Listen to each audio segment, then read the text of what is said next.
কি জন্য? আগে একটা কথা শুনতার পরে হয় আমরা মদিনার মুসলমান, আমরা আখিরি নবীর সাহাবী। আমরা যেরকম আমরা আখিরি নবীর সাহাবী, আমরা মদিনার মুসলমান বলার সঙ্গে সঙ্গেই চলন্ত গাড়ি হাত ব্যাগ ধরলে যেমন জায়গায় দাঁড়িয়ে যায়, প্রত্যেকটি ভাগ থমকে দাঁড়ায় গেল, একটি তলোয়ার সামনে বাড়ি নেই। এখন মুসলমান গাড়ি করে, এখন যোগ করেও যায় না, আক্রমণও করে না, মুসলমানের নিকটেও যায় না, আগে না পাশে পিছায়ও না, পিছাও যায় না, আগেও যায় না, দাঁড়ায় গেছে। এবার সাহাবী ডাক দিয়ে জঙ্গলে আবার আক্রমণ না করে জঙ্গলের দিকেও যাচ্ছে, আমাদের দিকেও আসছ না, ওইদিকেও যাচ্ছে না, ব্যাপারটা কি? এদিকে আয়, যাচ্ছে না যখন আয় পরামর্শ করি, কারে রাখে, কাকে রাখে, বাঘের রাখে, আয় সব দিয়ে আমরা এক গ্লাস পানি পিপাসিত হইলে এক গ্লাস পানি পান করে পিপাসা নিবারণ করার মধ্যে যে একটা তৃপ্তি, এই যে একটা নিয়ামত, এক গ্লাস পানি, সারা জিন্দেগি এই পানির শুকরিয়া আদায় করে শেষ করতে পারবো না? আওয়াজ করে কথা করবো কি? মাহফিলে বসা থেকে আপনারা নারাজ না খুশি? চলে বলেন খুশি না বেজার? আবার বলি আলহামদুলিল্লাহ। আলহামদুলিল্লাহ আওয়াজটা খুশির আওয়াজ হয়েছে। একটু আগে না কইলেন খুশি, খুশির আওয়াজটা কেমন হয়? এরকম একটা আওয়াজ করেন আলহামদুলিল্লাহ। এই মাঝে যে আওয়াজটা সুন্দর হয়েছে, সাইডে টাইপে গেছে নিজ দিকে, একটা মোটা মোটা আওয়াজ, সুন্দর আওয়াজ করেন আলহামদুলিল্লাহ, সুবহানাল্লাহ, আলহামদুলিল্লাহ, আল্লাহু আকবার। কিছুটা হয়েছে। সন্ধ্যা রাত্রে যদি রাত্রে 4টার সময় আওয়াজ যেমন করে এমন করে ফেলে সর্বনে লোকজন আসতেছে, আস্তে আস্তে ধীরে ধীরে, কারণ দুই এক ফোঁটা বৃষ্টি পড়তেছে। মুষলধারে বৃষ্টি পড়লে কি হইত? শীত কালকে চেয়ে বেশি না, আমার কাছে কম লাগতেছে, ঠিক না? গতকালকে যে শীত ছিল, আমি তো ঢাকার বাহিরে ছিলাম গতকালকে, অনেক দূরে প্রোগ্রামে, প্রচন্ড শীত। মঞ্চে বয়ান করতেছি, শ্রোতার মাথা পুরোপুরি দেখা যায় না। গতকালকে যেখানে বয়ান ছিল আমার ময়মনসিংহের এক জায়গায়, শ্রোতা ভালো করে দেখা যায় না, এই অবস্থা, এত কুয়াশা। যাই হোক, আল্লাহ তাআলা যাদেরকে তৌফিক দেন তারাই এক কাজ করতে পারে। হঠাৎ করে একটা কিছু পড়া সহজ, ভালো একটা কাজে লেগে তাকে লাগাতার করে যাওয়া এটা কঠিন, ঠিক না? দেখেন না, সবে কদরের রাত্রে নামাজ দিয়ে শুরু করছে, একবার দেখি আমি যে মসজিদের খতিব, 3 তারাকে দিয়ে এক কোন তসবিহ দেওয়া শুরু করছে, এত তসবিহ। আমি তসবিহ দেখে বুঝছি যে কুল হুয়াল্লাহ তো আজকে কমপক্ষে 100 বার কইব এক রাতে, না ওটা তসবিহ ছিল না, মনে থাকবো না। সারা রাত্রি নামাজ। আবার অনেক সময় দেখা যায় শেষ রাত্র পর্যন্ত নামাজ করতে করতে বলে জেগে ঘুম দেয়, সকাল 8টায় উঠে ফজরের খবর নেই, ঠিক না? হ্যাঁ, হঠাৎ করে একটা কিছু কঠিন কাজ করে থাকা সহজ, লাগাতার করে যাওয়া এটার মধ্যে অঢক টাকা বড় কঠিন। এই জন্য আমি বলি বক্তৃতায় মাঝে মধ্যে, অনেক জায়গায় বলছি, আমার ক্ষুদ্র ব্রেনে আমার গবেষণায় ধরা পড়ে পৃথিবীতে সবচেয়ে কঠিন, একজন মানুষের জন্য সবচেয়ে কঠিন হলো মানুষ বলা। কি বলা? বুঝেন নাই? একজন মানুষ মানুষ হওয়া সবচেয়ে কঠিন। দুইজনে বসে ঠিক, বাকি তারা কি ঠিক হইনে ঠিক বুঝতে হবে। এই জন্য তাই বুজুর্গরা রাখেন, ওলামায়ে কেরাম যখন কুরআন হাদিসের বয়ান করবে তখন এই কানে না, আরেকটা কান আছে মানুষের, সেই কান লাগাই শোনো মহব্বতের সাথে, হিদায়াতের মুখাপেক্ষি হয়ে আল্লাহ দরবারে। মানুষের কাছে হিদায়াত নাই আছে, নবীর কাছেও আল্লাহ হিদায়াতের দায়িত্ব দিয়ে দেন নাই, হযরত বেলাল হাবশী বলেন, পয়গম্বরের হাতে যদি হেদায়েত থাকতো অন্তত আবু তালেবের আগে আমি হেদায়েত পেতাম না। ঠিক কথা বুঝেন নাই? হেদায়েত যদি সৌদি আরবে সাপ্লাই দিত বাংলাদেশে, বিশ্বের বিভিন্ন জায়গায়, আর বিদেশ থেকে ঢাকাতে আসতো, ঢাকা এসে প্রান্ত অফিসে জমা হইতো প্রধানমন্ত্রী, এরপরে এগুলি ডিস্ট্রিক্ট লেভেলে যাইত, ওখান থেকে পৌরসভায় যাইতো, ওখান থেকে ইউনিয়ন পরিষদে, হেদায়েত যাইতে যাইতে হায় হায় ডিস্ট্রিক্টে যাওয়ার আগেই শেষ। বিচারপতি জিজ্ঞেস করলে আমরা হেদায়েত কই, তোরে দিব, আমার ভাই বাতে দিলে দিয়ে পারি না, তোরে আবার দিব করতে, ঠিক না? এমন এক জিনিস হেদায়েত আল্লাহ কুদরতের হাতে রাখছেন, যখন যাকে আল্লাহর ইচ্ছা হেদায়েত দিবেন। এটা একটা এমন জিনিস, তুমি হেদায়েত পাইলা সব পেয়ে গেল, হেদায়েত পাও নাই দুনিয়া তো কিছু পাইছো, বড় বড় অট্টালিকার মালিক, তুমি কিছুই পাও নাই। কারণ যিনি দুনিয়া বানাইছেন, দুনিয়ার স্রষ্টা যিনি, তিনি বলতেছেন ও দুনিয়ার মানুষ, এই দুনিয়াটা একটা ধোঁকা ছাড়া কিছু না। ওয়ামান হায়াতুদ দুনিয়া ইল্লা মাতাউল গুরুর। আল্লাহ বলে দুনিয়াটা ধোঁকা, ধোঁকা ধোঁকা, এই ধোঁকা করতে তোমাকে বলেছি। কেন?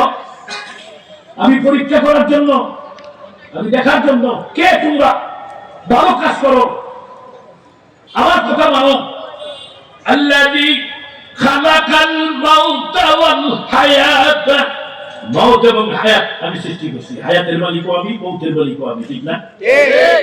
আল্লাহ বলেন হায়াতের মালিক আমি, মওতের মালিক আমি, তোমার হায়াত আমি দিছি, মওত আমি দিব, আমার দরবারে ফিরে আমি। কে ভালো কাজ করো তোমরা দেখার জন্য, দুনিয়াটা ধোঁকা। শয়তান তোমাদের পিছনে লাগা, শয়তান তোমাদের প্রকাশ্য শত্রু। ইয়া বানি আদম আল্লাহ তা'বুদুশ শাইতান ইন্নাহু লাকুম আদুউম মুবিন। বনি আদম, শয়তান কিন্তু তোমাদের প্রকাশ্য শত্রু, প্রকাশ্য দুশমন। শয়তানের ইবাদত করো না।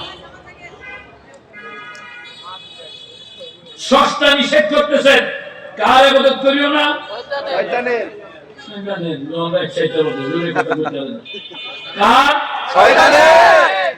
ইবাদত করিও না কার? শয়তানের। ইবাদত করবা কার? আল্লাহর। শয়তানের ইবাদত করিও না। শুধু শয়তানের ইবাদত কি? নামাজ দাদা পড়াই তো শয়তানের ইবাদত। ঠিক ঠিক। ওয়াজের মধ্যে না আসা, গানের মধ্যে যাওয়া, সিনেমায় যাওয়া, কার ইবাদত? শয়তানের। নাটক দেখা, ভারতীয় ছবি দেখা, শয়তানের। কার ইবাদত? শয়তানের। হককে গোপন করা, বাতিলকে প্রশ্রয় দেওয়া, কার ইবাদত? শয়তানের। মানুষকে ধোঁকা দেওয়া, কার ইবাদত? শয়তানের। শয়তান। আল্লাহ বলেন আল্লাহ তা'বুদুশ শাইতান, শয়তানের ইবাদত করবে না। শয়তান তোমাদের প্রকাশ্য শত্রু। দেখেন না, মাহফিলের মধ্যে গেলেই অনেক বক্তারা বলে ভাই আগে আগে বসেন, ফাঁকা বলতে করে বসেন, ফাঁকের মুখে শয়তান ভয়, বলে না? বলে বলে উত্তর দেয় না? কে দু এক কথা জিজ্ঞাসা করলে কেমনে বসে বসে উত্তর দিতে কষ্ট না? উত্তর দিলে লাভ আছে। বক্তারা কিছু জিজ্ঞাসা করলে একটু সারা দিলে একটা লাভ আছে। লাভটা কি জানেন? ব্রেকটা শয়তানে অন্যদিকে দিতে পারবে না। কারণ আপনি যে মাহফিলে এসে বসছেন, এতেই সে নামাজ। ওয়াজে কেন কেন? বাংলাদেশের শীর্ষস্তরীয় উলামায়ে কেরাম বয়ান করবেন, এইখানে কেন করেন? এই ভুলে রয়েছে, ঠিক না? হ্যাঁ, এতে শয়তান ফুলা আপনার দিকে খাপা। এখন যদি আবার সুবহানাল্লাহ আলহামদুলিল্লাহ কর মাঝে মধ্যে ফাঁকে ফাঁকে, আর যদি মনটা খারাপ করিয়া গুনাহ স্মরণ করিয়া এক দুই ফোঁটা চোখের পানি ছাড়েন, তাহলে শয়তান আলো নামাজ পুরা শত্রু। আর গাড়ি হলো শয়তানি, শয়তানের কাজই হলো শয়তানি। এক বুজুর্গ লাগছে তাহাজ্জুদের পিছনে শয়তান, অনেক দিন চেষ্টা করার পরে, মানে আল্লাহর ওলি একদিনও তাহাজ্জুদ মিস করেন না। এই মাইক গুলা কই আমার মুখ কই আর মাইক কই এটা বলবা বলে না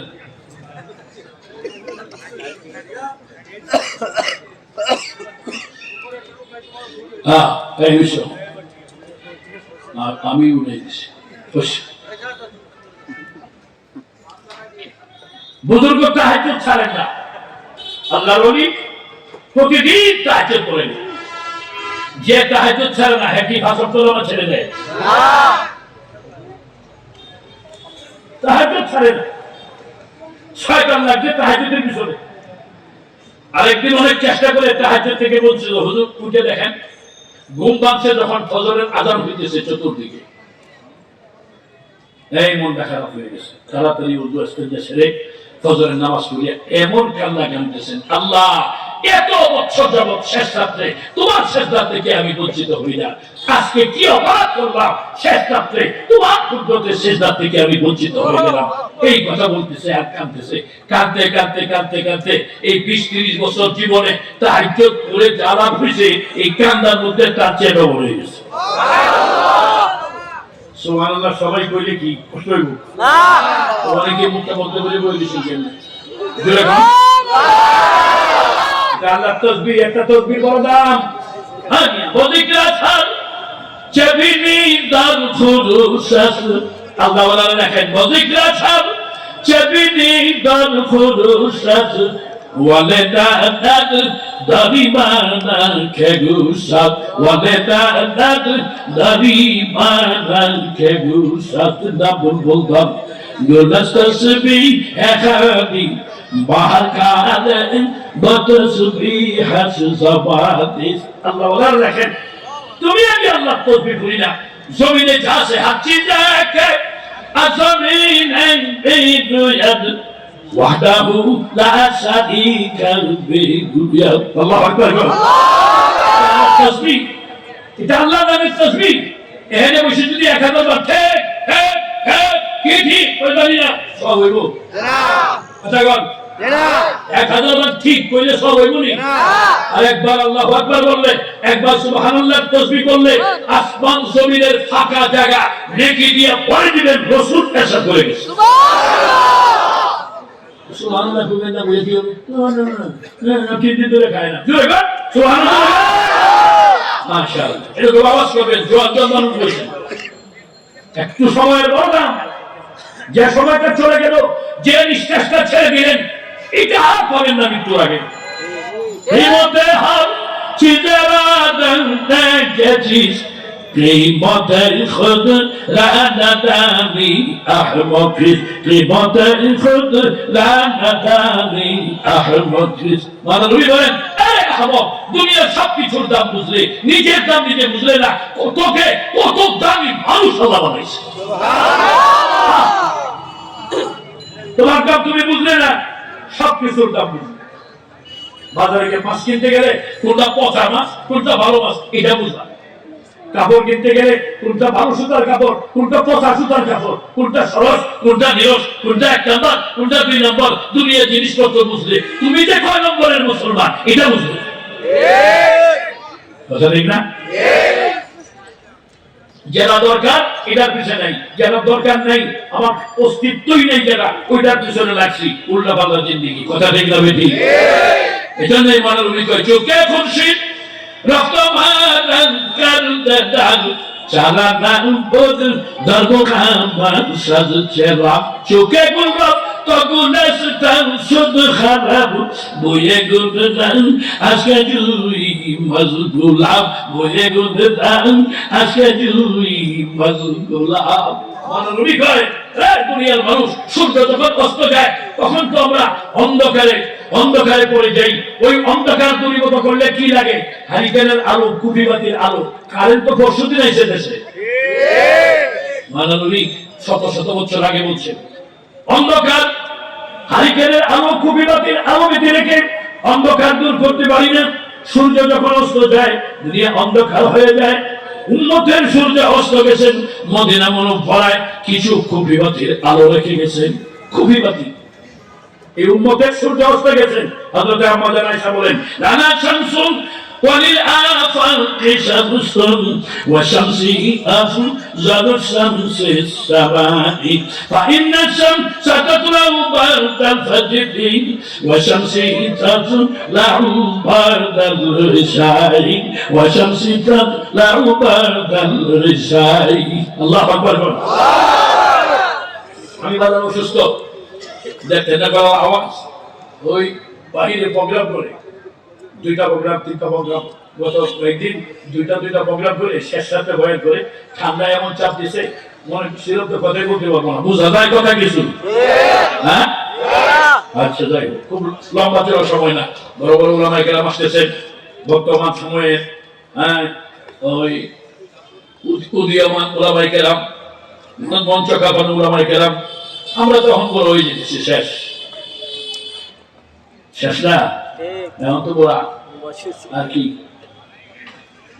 এখন যে যুগ এসে আজ থেকে 10 বছর আগেও সারা বাংলাদেশের বিভিন্ন ডিস্ট্রিক্ট থেকে লোকজন আসতেন প্রথমে ডায়েরি দেখতেন দেখার পরে তারিখ পাইলে হুজুর এবার কাকে দাওয়াত করতে পারি একটু পরামর্শ দেন শুধু আমার সাথে না ঢাকায় যে সমস্ত আমাদের মুরব্বীরা ওলামায়ে কেরাম বাহিরে প্রোগ্রাম করতেন মাঠে প্রোগ্রাম করেন এইরকম সবার সাথেই দেশের মানুষ এসে পরামর্শ করত কাকে দাওয়াত করবো আজকে এই ইউটিউব আর ফেসবুক আসার পরে আর পরামর্শ নাই এখন নিজে নিজেই বলবে ঠিক না এত উষা টুপি আর হরুম তরুণ দেখে সেলারে খুঁজে দাওয়াত করে ওই কাল বন্ধ দেন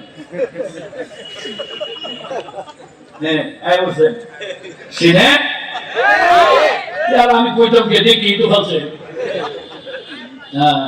আমার বন্ধু বড় মহব্বতের বন্ধু হযরত মাওলানা জুনাইদ হাবিব সারা বাংলায় বিভিন্ন এই বছরই তো কয়েক মঞ্চে একত্রে দেখা হয়েছে এটা যায় আমি যাই লাই আল্লাহু আকবার কি করবো মানুষের মারি আসতেছে তিনটা চারটা প্রোগ্রাম তোহরে ঘরেতে আরম্ভ করে আল্লাহ জানে ফজর হন ধরুতে চলে আল্লাহ কমাই তুই কারণ তো বাঁচার দরকার আছে নাকি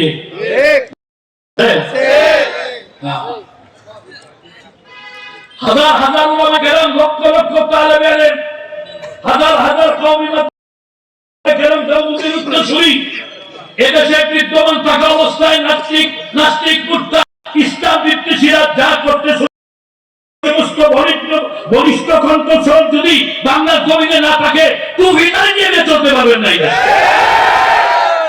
লিল্লাহ তাকবীর নারে তাকবীর আল্লাহু আকবার আমার ভাইরা ইসলামের আলো ঘরে ঘরে জ্বালো নারে তাকবীর আল্লাহু আকবার খালি মঞ্চ আর প্যান্ডেল গরম করলে হইব না প্যান্ডেল গরম করতে হইব এই গরম এই হারারত নিয়ে বাহিরে আনাচে কানাচে মানুষের রক্তের রন্ধ্রে রন্ধ্রে ঢুকাইতে হবে হকের পক্ষে আসি হক নিয়ে আসি হক কথা বলবো হক কথা শুনবো হকের উপরে কায়েম থাকবো বাতিল পন্থীদেরকে হকের দাওয়াত দিব যদি মানে মুখে বিট মিলাবো কানে খাত মিলাবো হাতে হাত মিলাবো আর যদি না মানে হকের বিরোধিতা করে জীবিত খবর দিব বাংলার জমিনে ইসলাম বিদ্বেষীদের দায়ী হতে দেওয়া যাবে না দেওয়া যাবে না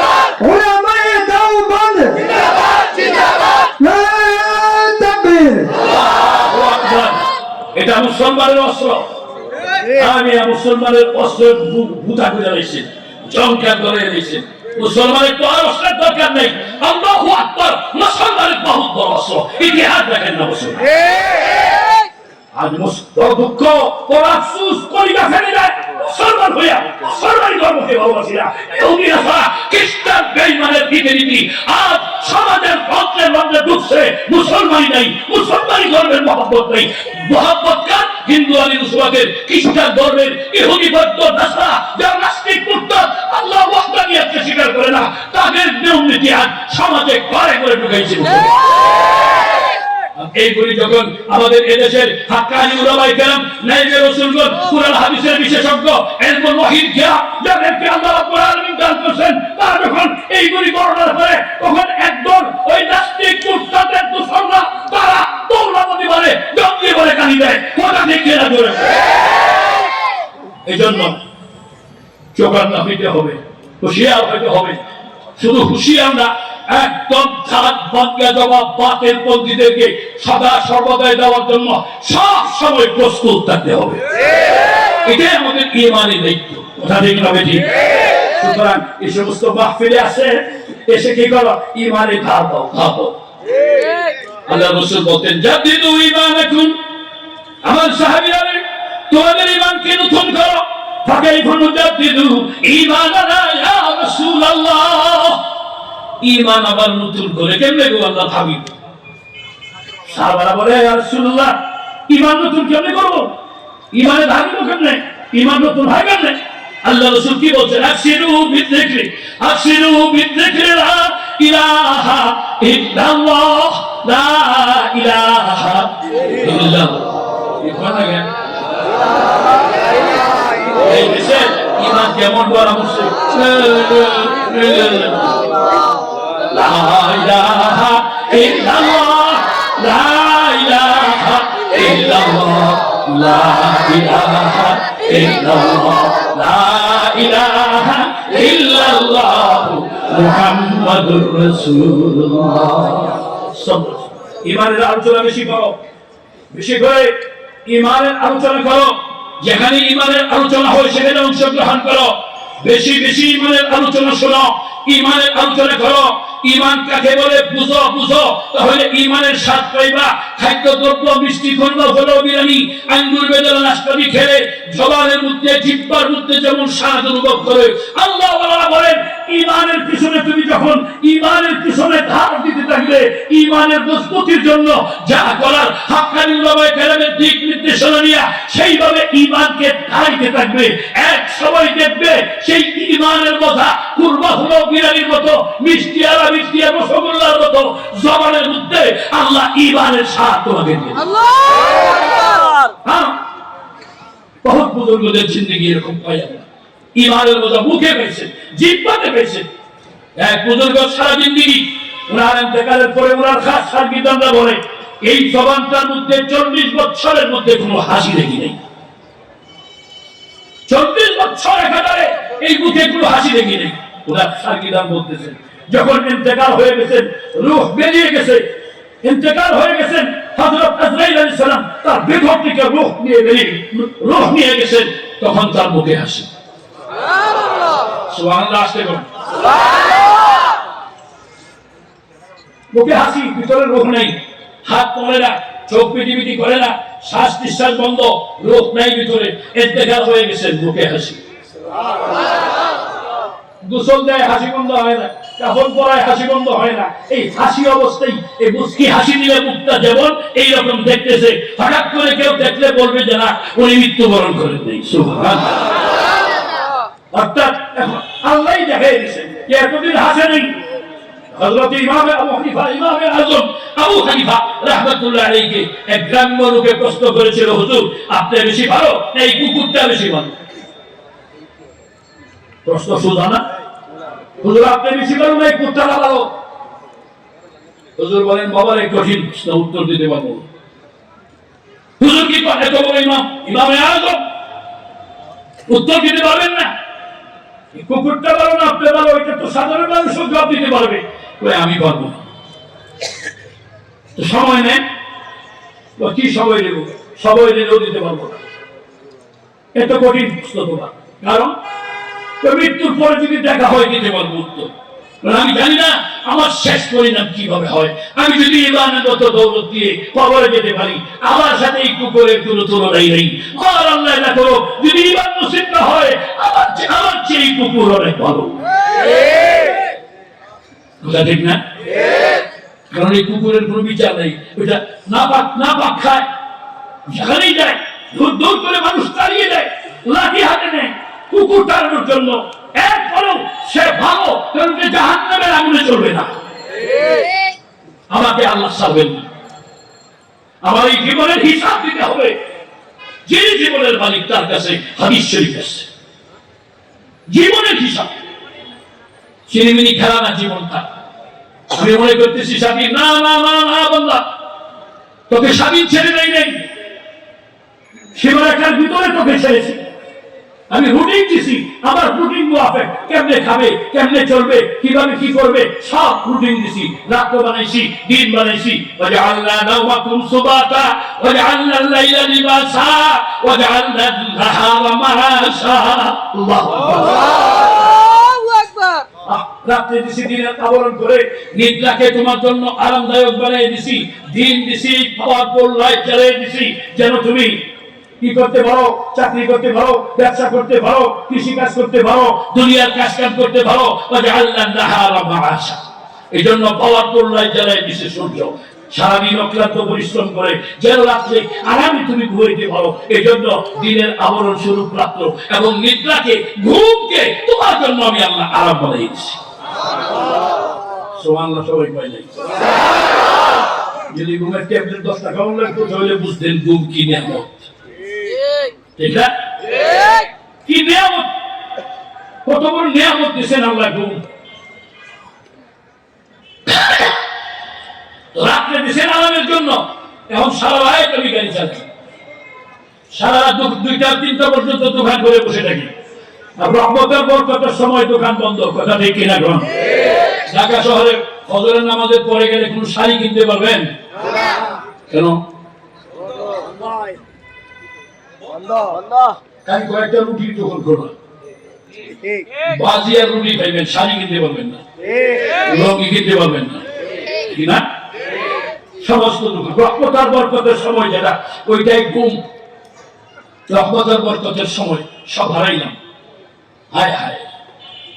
এই জন্য হযরত উলামায়ে কেরাম, হক্কানি উলামায়ে কেরাম, কোরআন হাদিসের বিশেষজ্ঞ যারা, এই উম্মতের খাদেম হিসাবে আল্লাহ যাদেরকে কবুল করছেন, হক কথাগুলি, সঠিক কথাগুলি আম পাবলিকের সামনে বলে কি জন্য? একমাত্র আল্লাহমুখী হওয়ার জন্য।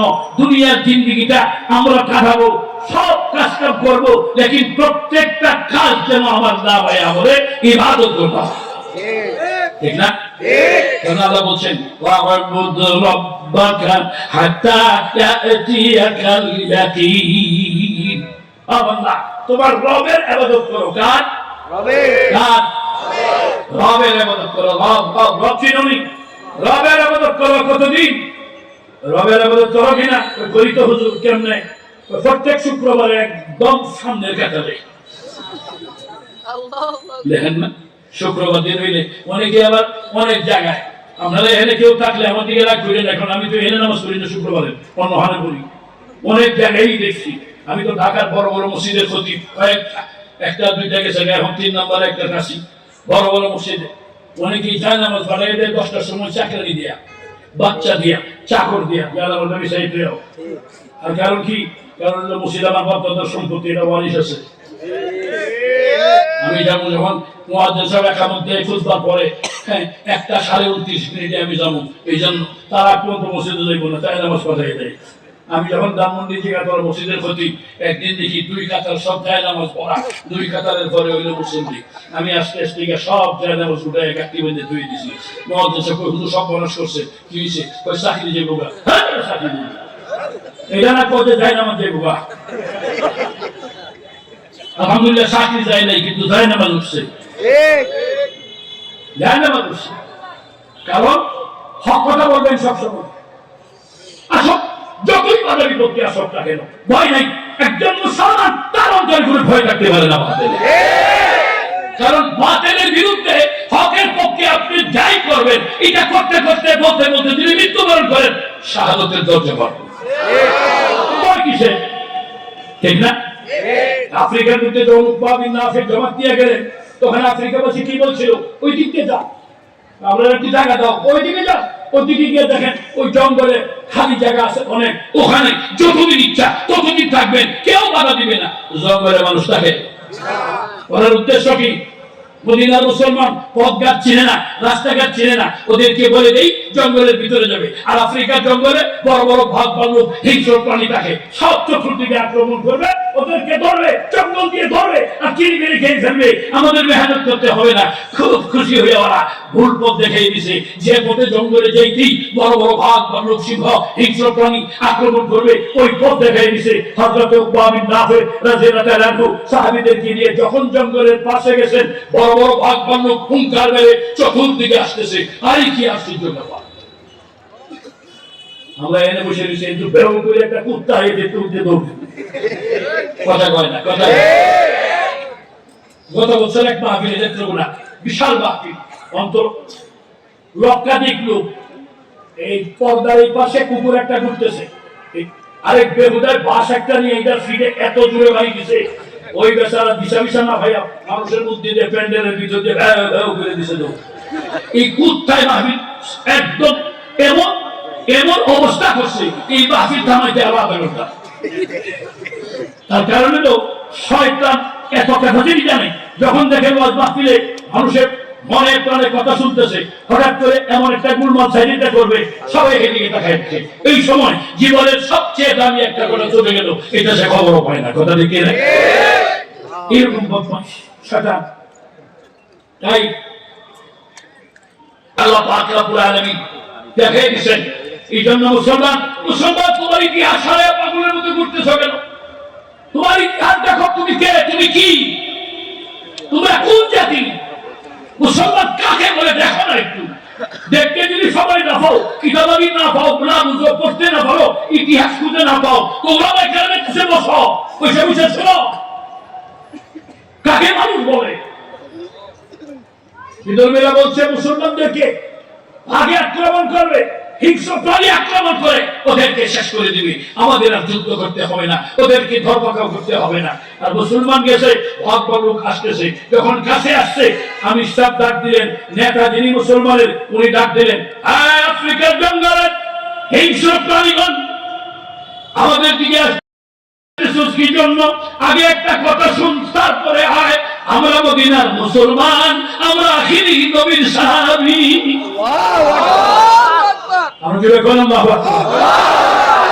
আমরা আখিরি নবীর সাহাবী, আমরা মদিনার মুসলমান বলার সঙ্গে সঙ্গেই চলন্ত গাড়ি হাত ব্যাগ ধরলে যেমন জায়গায় দাঁড়িয়ে যায়, প্রত্যেকটি ভাগ ভাল্লুক থমকে দাঁড়ায় গেল, একটি তলোয়ার সামনে বাড়ি নেই। এখন মুসলমান গাড়ি করে, এখন জঙ্গলেও যায় না, আক্রমণও করে না, মুসলমানের নিকটেও যায় না, আগে না পিছায়ও না, পিছাও যায় না, আগেও যায় না, দাঁড়ায় গেছে। এবার সাহাবী ডাক দিয়ে জঙ্গলে আবার আক্রমণ না করে জঙ্গলের দিকেও যাস না, আমাদের দিকেও আসস না, ওই দিকেও যাস না, ব্যাপারটা কি? এদিকে আয়, যাস না যখন আয় পরামর্শ করি, কারে রাখে, কাকে রাখে, বাঘের রাখে, আয় সব দিয়ে আমরা